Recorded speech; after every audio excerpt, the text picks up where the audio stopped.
सतनाम साहिब के, सतपुरुष सतनाम साहिब के, सतपुरुष सतनाम साहिब के, आरती हो सतनाम पिता के, सतपुरुष सतनाम साहिब के, अवतारी गुरु घासी पिता के, आरती हो सतनाम पिता के, सतपुरुष सतनाम साहिब के, सतपुरुष सतनाम साहिब के।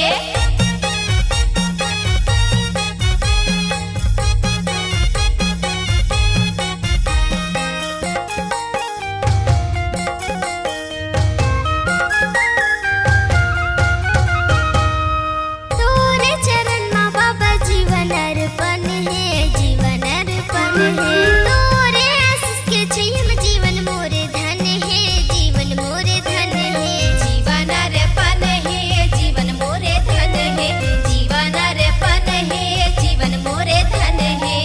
मोरे अंतसमा बसत रहिबे, मोरे अंतसमा बसत रहिबे, जय होवे गुरु अमरदास के, जय हो आरती हो सतनाम पिता के,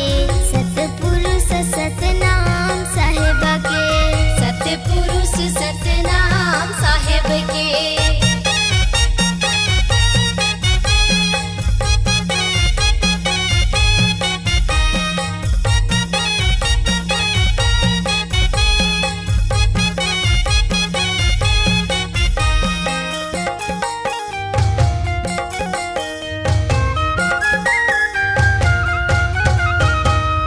तोरे चरण माँ बाबा अमृत के धार है, अमृत के धार है, हरा पूरा मोर बाबा सुखी परिवार है, सुखी परिवार है, अमृत के धार है, सुखी परिवार है, अमृत के धार है, सुखी परिवार है।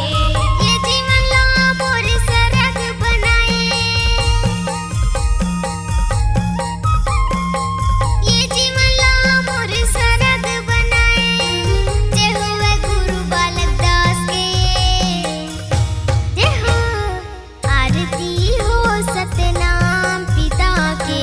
सतपुरुष सतनाम साहिब के, सतपुरुष सतनाम साहिब के, सतपुरुष सतनाम साहिब के, आरती हो सतनाम पिता के।